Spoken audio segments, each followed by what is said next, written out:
I hosted Thanksgiving at my home for the first time. Cooked, cleaned, covered everything. My mom texted that morning, "We're eating at your brother's instead. He deserves a real family dinner." No apology, no call. A week later, she asked me to transfer $500 for groceries. I sent 0.15 with a note, "That's your share of the leftovers." By Sunday, they were texting from a dark house, power officially cut off. My name is Eric. I am 32 years old.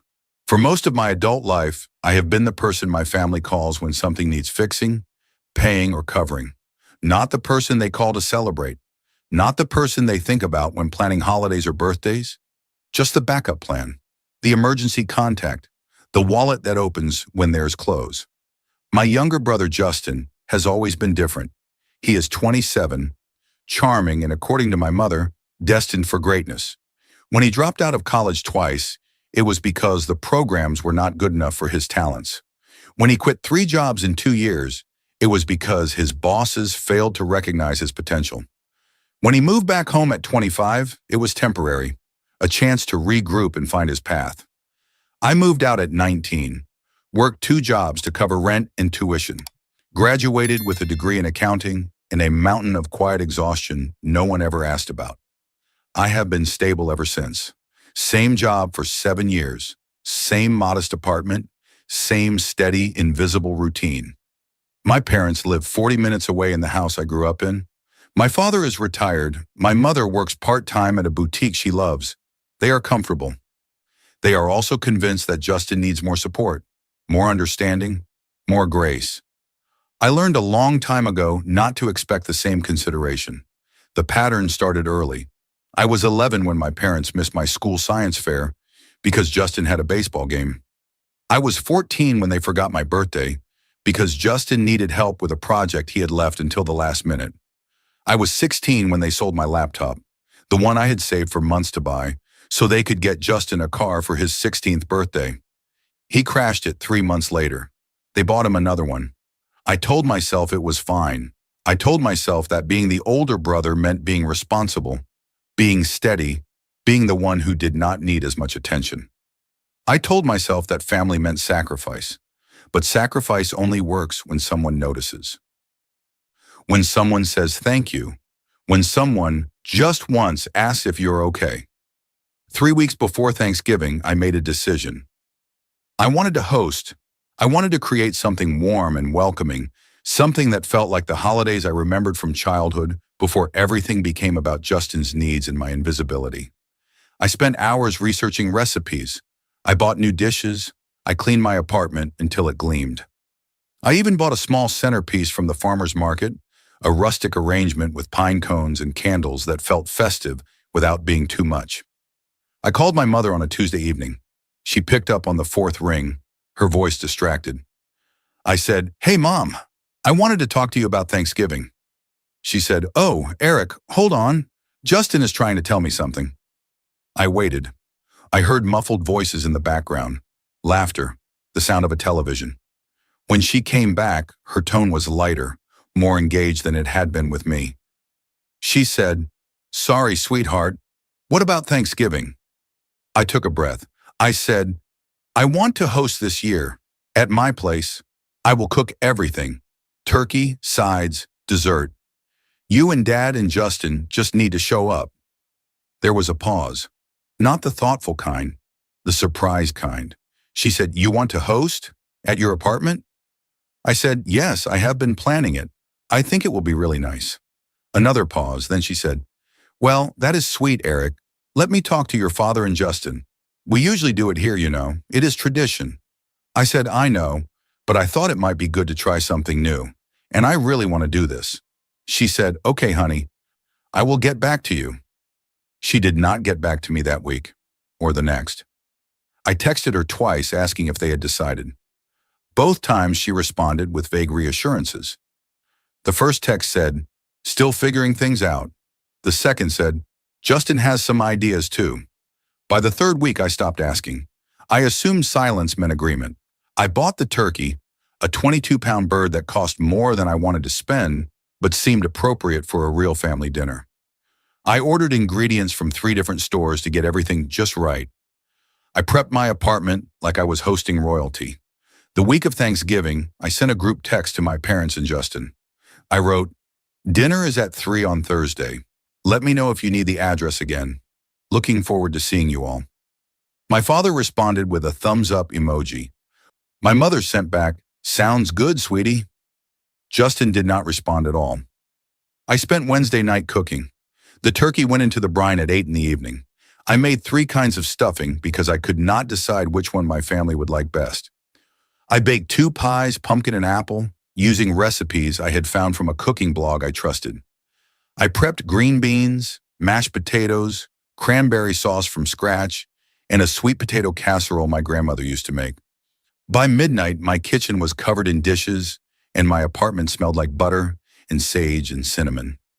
I set the table with care, folding napkins into neat triangles, arranging glasses with military precision, placing the centerpiece exactly in the middle. I stepped back and looked at it. It was perfect. It was the kind of table I had always wanted to sit at. I went to bed that night feeling something unfamiliar, anticipation, maybe even pride. I thought for the first time in years that maybe my family would see me, really see me. I woke up to my phone buzzing on the nightstand. It was a text from my mother. I opened it, still half asleep, expecting a message about what time they would arrive or whether they needed directions. It said, "Change of plans. We are eating at Justin's instead. He deserves a real family dinner. Have a nice day." I read it 3 times. The words did not change. No apology, no explanation, no phone call, just a single text sent at 9:47 in the morning on Thanksgiving Day, after I had spent weeks planning, days cooking, and hundreds of dollars preparing a meal for people who had just decided I was not worth the drive. I sat up in bed staring at the screen. My chest felt tight. My hands were shaking. I wanted to call her. I wanted to ask what I had done wrong, what I could have done differently, why Justin deserved something I did not. But I already knew the answer. Justin always deserved more. Justin always came first. I was just the dependable one, the one who did not need a real family dinner. I read the text again. He deserves a real family dinner. The implication was clear. What I was offering was not real, not good enough, not worth their time. I got out of bed slowly. I walked into the kitchen. The turkey sat in the roasting pan, golden and perfect, surrounded by vegetables I had chopped by hand the night before. The table was set for 4. The pies were lined up on the counter, covered in plastic wrap. Everything was ready. Everything was perfect. And no one was coming. I stood there for a long time, staring at the food, the effort, the hope I had poured into something that no one cared about. I thought about all the times I had shown up for them. Every birthday party I attended alone. Every holiday dinner where I was the one who brought the wine, cleaned the dishes, and drove home in silence. Every crisis I solved with a wire transfer and a quiet phone call. I thought about the last family gathering, a barbecue at my parents' house in July. I had brought steaks, expensive ones, because my mother mentioned my father missed good meat. I grilled them myself while Justin sat in the shade, scrolling through his phone. When dinner was ready, my mother thanked Justin for putting together such a nice afternoon. He had done nothing. I said nothing. I picked up my phone and typed a response. I wrote, "Okay." I sent it. I turned off my phone. I sat down at the table, the one I had set for 4, and ate Thanksgiving dinner alone. The turkey was moist. The stuffing was flavorful. The pie was perfect. And none of it mattered. I did not hear from my family for 6 days. No follow-up text. No call to check in. No acknowledgement that they had canceled on me hours before a meal I had been preparing for weeks. It was as if Thanksgiving at my apartment had never been planned at all. It was as if I had never existed. I went to work on Friday. I smiled at coworkers who asked about my holiday. I said it was quiet, which was true. I did not mention the untouched sides I had packed into containers and stored in my fridge. I did not talk about the moment I sat alone at a table set for 4, cutting into a turkey I had brined for 18 hours. I did not tell anyone that I spent the rest of Thursday watching old movies and pretending I was fine. On Saturday, I tried to get rid of the leftovers. I brought containers to work. I dropped some off at a neighbor's door with a note saying I had cooked too much. I threw away the rest on Sunday night because looking at it made my stomach turn. By the weekend, something inside me had shifted. It was not anger, not yet. It was clarity. The kind that comes when you stop making excuses for people and start seeing patterns you have ignored for years. I thought about every time I had wired money when my mother called about an unexpected bill. Every time I covered Justin's car insurance when he was between jobs. Every birthday I spent alone because they were celebrating Justin's achievements, no matter how small or invented. Every family dinner I attended, where I was the one who paid, the one who cleaned up, the one who drove home in silence while they laughed in the group chat I was not part of. I had been funding their lives while being erased from their priorities. I thought about my college graduation. My parents had come, but they spent the entire ceremony talking about Justin's upcoming internship. When I walked across the stage, my mother was on her phone. My father clapped politely. Justin did not come at all. He said he had plans. I thought about the time I loaned my father $3,000 to fix his car. He paid me back in installments over 6 months. But when Justin needed $5,000 for a security deposit on an apartment he stayed in for 3 months, my parents gave it to him as a gift. No repayment plan, no expectations. I thought about last Christmas. I bought thoughtful gifts for everyone. A cashmere scarf for my mother, a toolkit for my father, noise-canceling headphones for Justin. I received a generic gift card to a restaurant I had never been to, and a card that was signed only by my mother. On Wednesday evening, exactly 1 week after Thanksgiving, my phone buzzed. It was my mother. I stared at her name on the screen for a moment before opening the message. It said, "Hi, honey. Can you transfer me $1,500? I need to cover groceries and a few bills. Thanks." No greeting, no acknowledgement of what had happened, no apology, no explanation. Just a request for money, casual and entitled, as if I existed solely to fund her life. I read the message 3 times. Then I opened my banking app. I entered her details. I typed in the amount. 0.15. In the notes section, I wrote, "That is your share of the leftovers." I hit send. Then I sat back on my couch and waited. After I sent the 15 cents, I sat down at my kitchen table with my laptop and a growing sense of purpose. I wanted to see it all.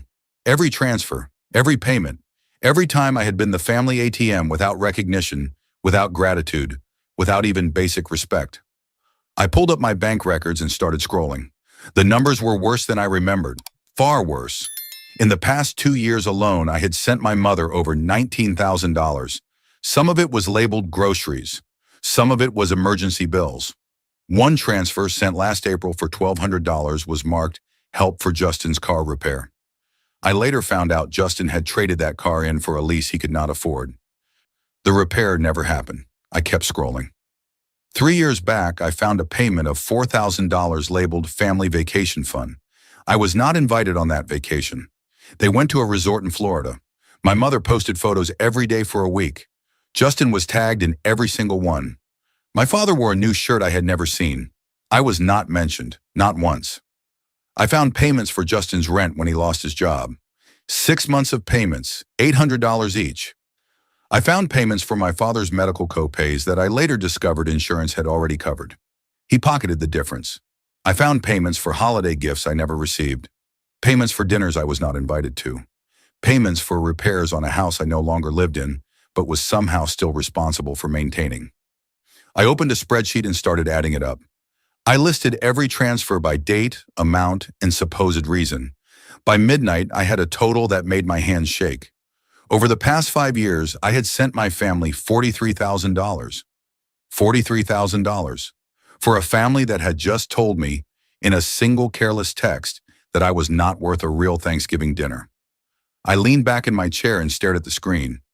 I thought about what I could have done with that money. I could have bought a new car. I could have taken a real vacation. The kind where you do not check your phone every hour waiting for the next emergency. I could have put a down payment on a house. I could have invested it, saved it, used it to build a life that felt like mine. Instead, I had given it to people who saw me as a resource, not a son, not a brother, a bank account with legs. I thought about my childhood. I thought about being 12 years old watching my parents celebrate Justin's Little League participation trophy while my honor roll certificate sat unnoticed on the counter. I thought about 16 when I saved for months to buy my own laptop for school, only to watch them sell it a year later to buy Justin a car. I thought about 19, moving out with 2 duffel bags and a futon, while Justin got a furnished bedroom and an allowance that lasted until he was 24. I thought about every time I had convinced myself that family meant sacrifice, that being dependable meant being invisible. That love was measured in how much I could give without asking for anything in return. I had been wrong. I closed the laptop. I picked up my phone. I opened my banking app and started canceling every automatic payment tied to my family. I removed my mother's profile from my account. I revoked the shared access I had given my father years ago for emergencies that never seemed to be emergencies. I deleted Justin's information from my autopay list, where his car insurance had been quietly deducted every month for the past 14 months. I went through my subscriptions. I canceled the streaming services I had added to my account so my parents could watch shows. I removed my credit card from my mother's online shopping profiles.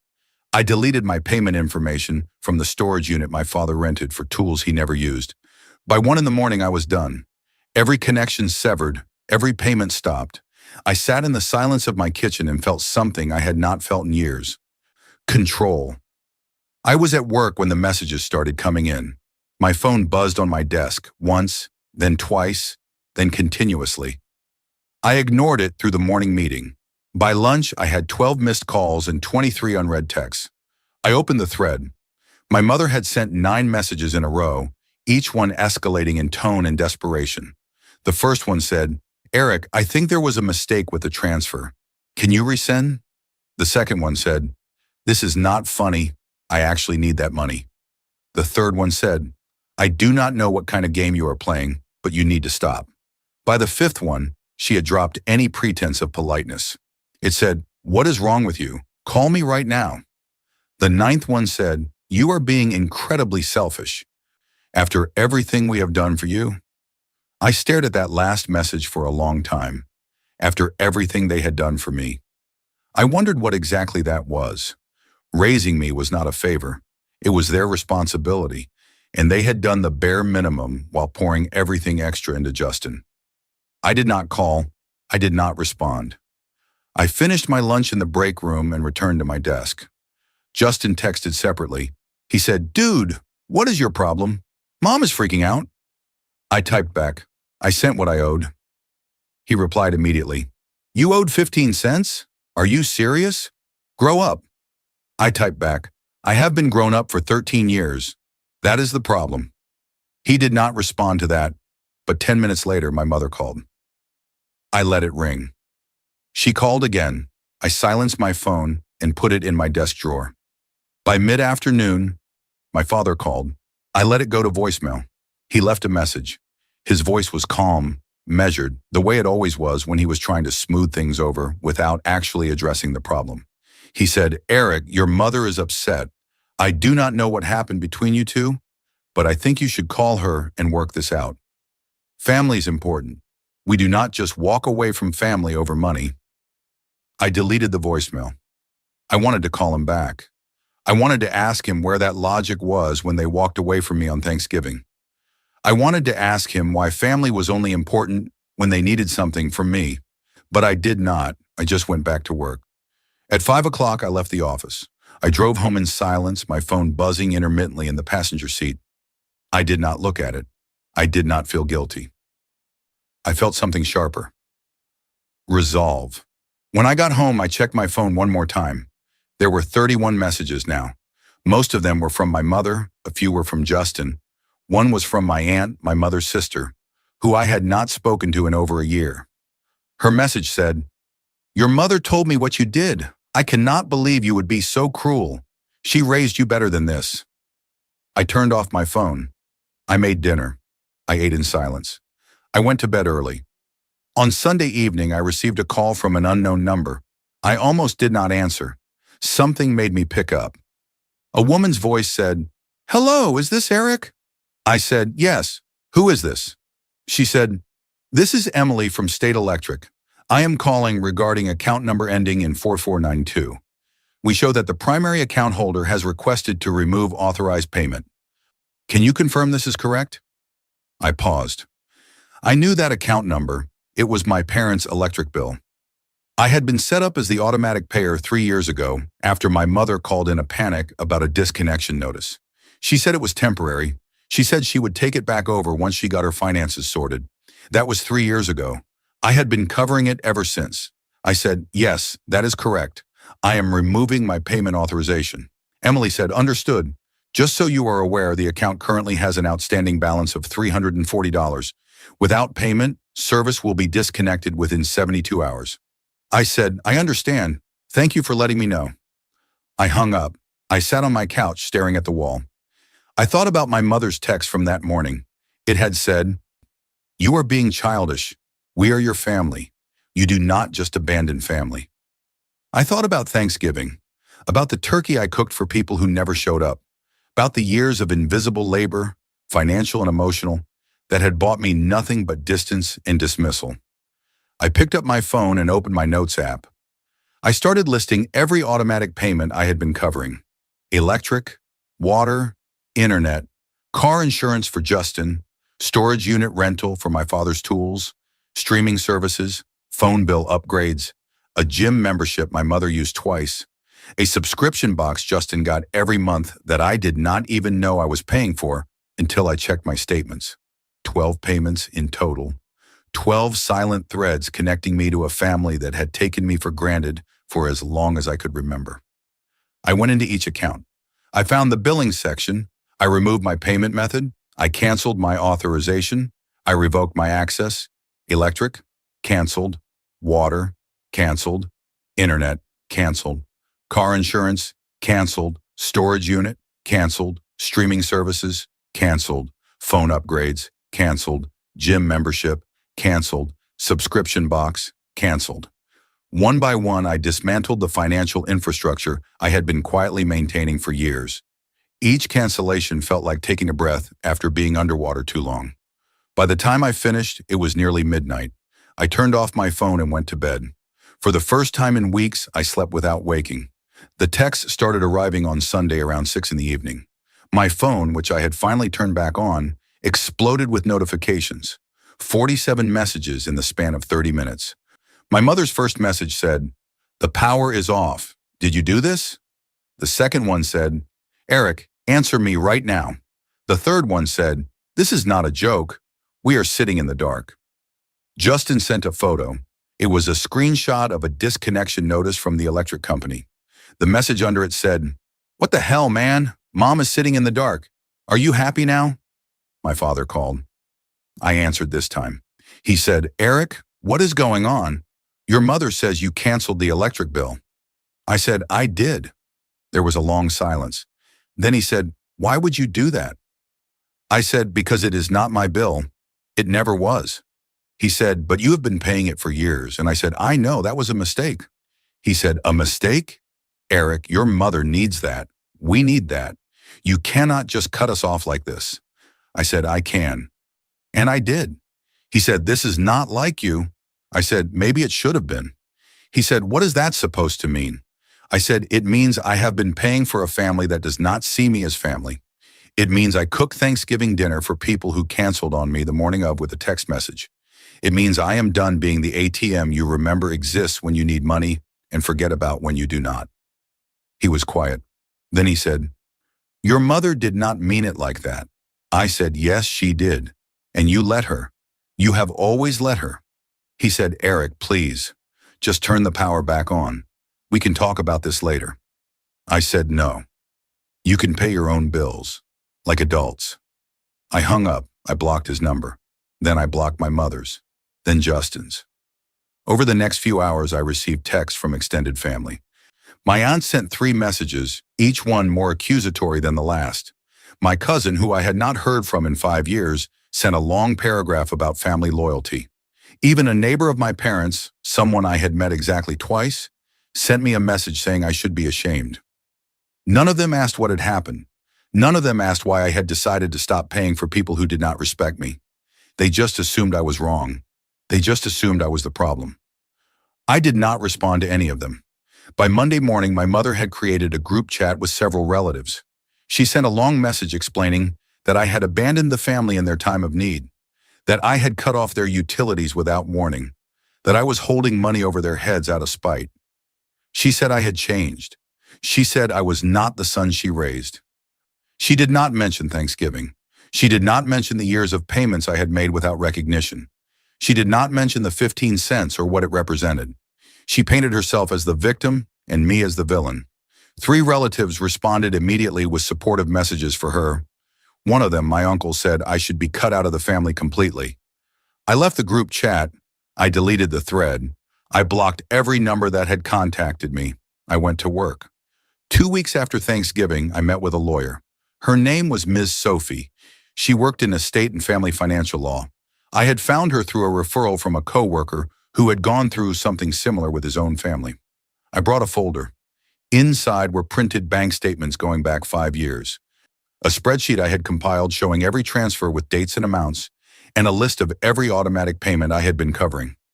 I also brought text messages including the Thanksgiving cancellation, my mother's grocery request, and the messages that followed the 15-cent transfer.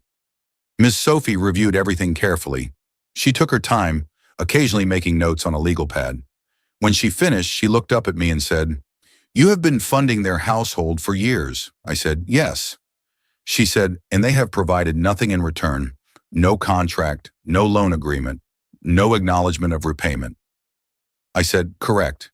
She said, "You understand that legally you have no obligation to continue these payments?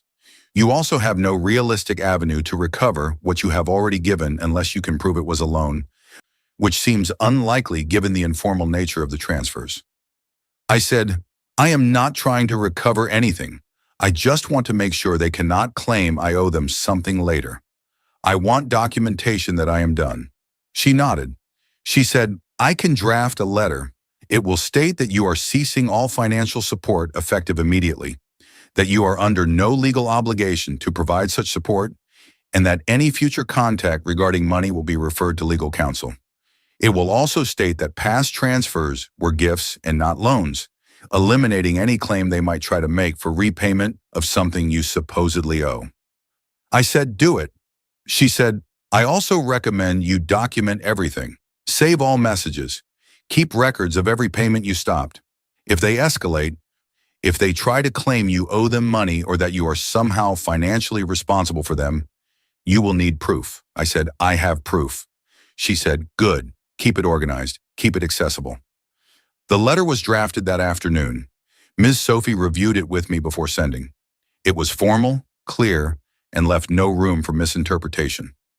It stated that I, Eric Henderson, was ceasing all voluntary financial support to my parents and brother effective immediately.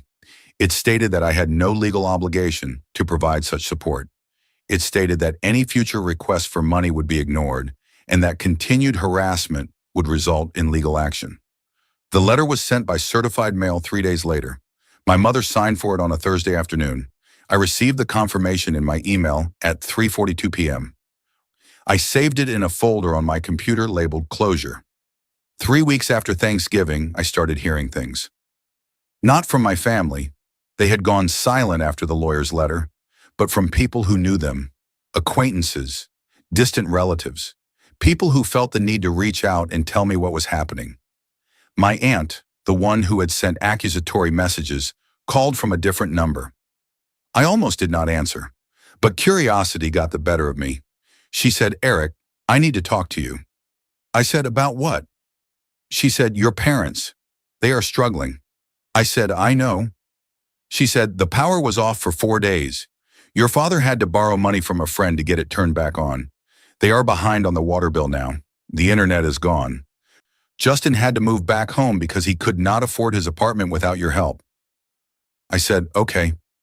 She paused. Then she said, "Okay?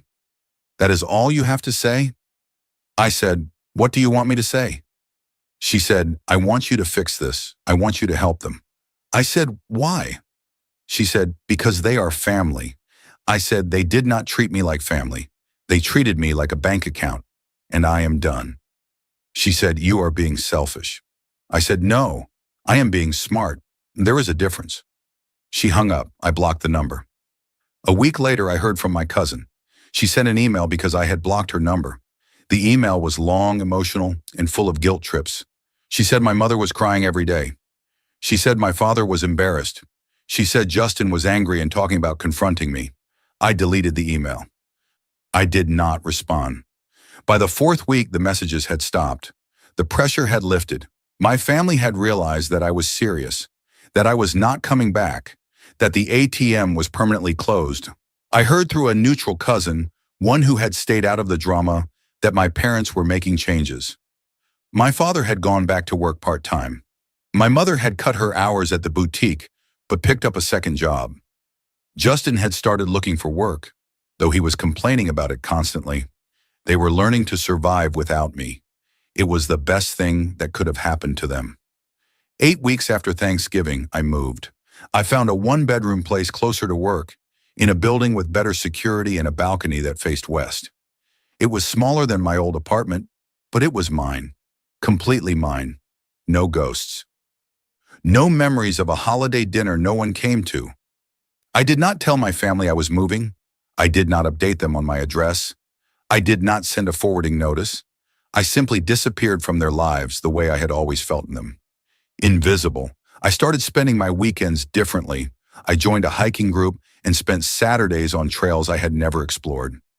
I took a pottery class at a community center and learned that I was terrible at it, but enjoyed it anyway. I went to dinners with coworkers and actually engaged in conversations instead of checking my phone every 10 minutes, waiting for the next emergency. I started saving money. Real money. The kind that accumulated instead of disappearing into someone else's crisis. I opened an investment account. I planned a vacation to a place I had always wanted to see. I bought things for myself without guilt. I learned what it felt like to exist without waiting for the next call, the next demand, the next guilt trip disguised as love. On a quiet Sunday evening in January, I stood on my balcony with a cup of coffee and watched the sunset. The sky was orange and pink. The air was cold, and for the first time in years, I felt at peace. My phone buzzed. It was a text from my aunt, the neutral one who had occasionally checked in without judgment. She said, "I heard what happened. I'm sorry they treated you that way. You did not deserve it." I typed back, "Thank you." She said, "Are you okay?" I thought about it. I thought about the years I spent trying to earn a place at a table that was never set for me. I thought about the $43,000 I would never see again. I thought about Thanksgiving and the turkey I ate alone and the 15 cents that said everything I could not. I thought about the lawyer's letter, the canceled payments, the blocked numbers. I thought about the silence that followed, the peace that came with it. I typed back, "Yes, I am okay." She said, "Good. You deserve to be." I put my phone down and looked out at the city.